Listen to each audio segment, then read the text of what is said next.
Can I see it? Hey, how long have we been friends now? How many mornings have I come in here to eat my breakfast and read your newspaper? Hand it over. Former mayor with a corrupt past. Son of a bitch.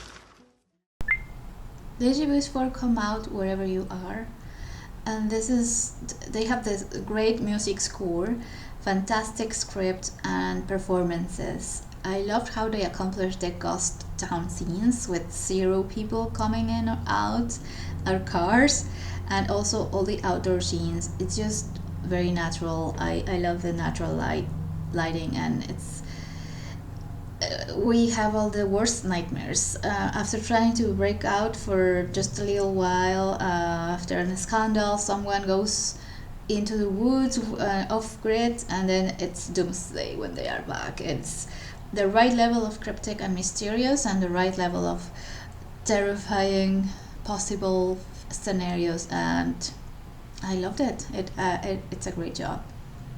Come out wherever you are. I thought this was really interesting and really intriguing, and I like that they kind of gave him crap on and off about, in the very beginning about not having a phone, how it was like mentioned more than once. He was like really adamant about it, and I thought that was really interesting. And at first I thought like, oh, that's kind of weird, especially in this day and age where everybody seemingly has a phone. I thought that was a really interesting take, to kind of have this man be like so against it. But then you throw in a little bit of scandal. Obviously he kind of does like want to just escape and run away and not have to kind of be there for the immediate fallout, especially when you are in such a small town and it clearly was very big news and like made the papers and stuff like that. That's the kind of thing that, like, I grew up in a small town. Everybody knows your business, especially if it's news like that. It's not just that it was in the news, it's that then it becomes a part of the gossip mill, and it's that kind of situation where like you walk into a place and people stop talking because they were clearly just talking about you, and that itself is enough to make somebody want to escape and run away, especially if he believed that the story wasn't accurate or was skewed a certain way or didn't report all the facts.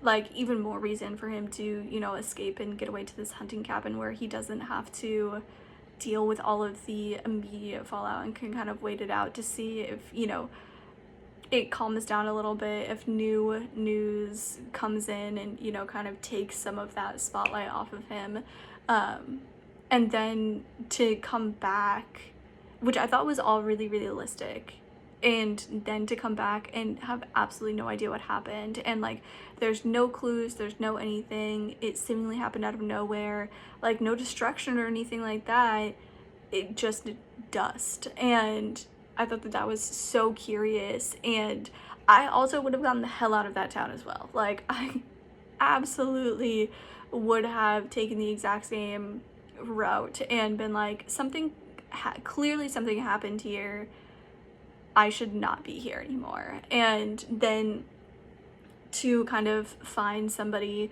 obviously you're gonna have that mistrust, and like I don't blame either of them for it, to be cautious, because especially somebody claiming that they didn't know what happened, from her point of view, like, how could you not know if it affected so many people? It affected basically everybody.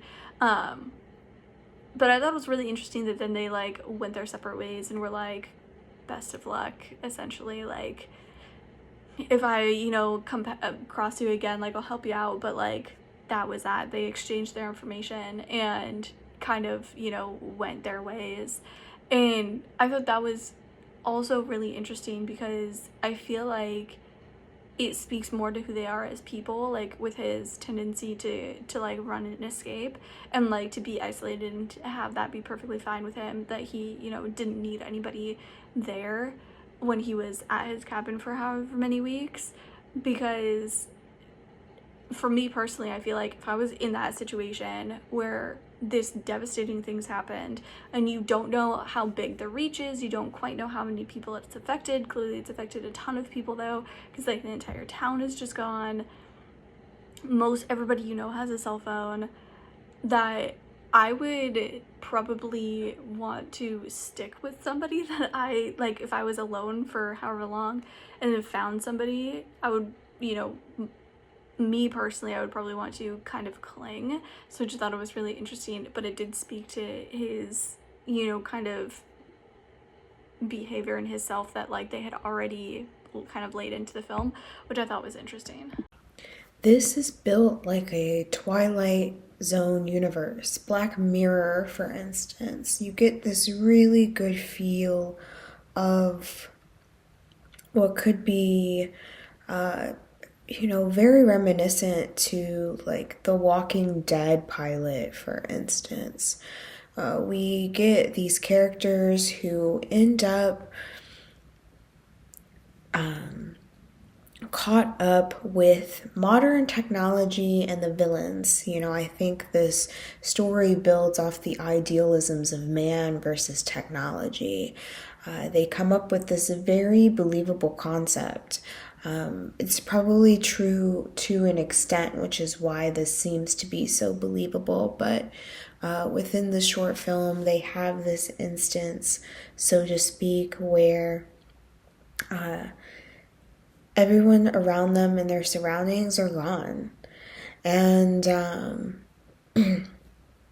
it's due to the fact that these phones have carried such a deep amount of radiation, and they even say it themselves. Can you believe it that this happened? And this notion to steer clear and stay away, really taking this moment to kind of disconnect from technology, right? That's probably the biggest message to receive out of this, is that these devices can be deadly if you let it overconsume you and be fallen into that.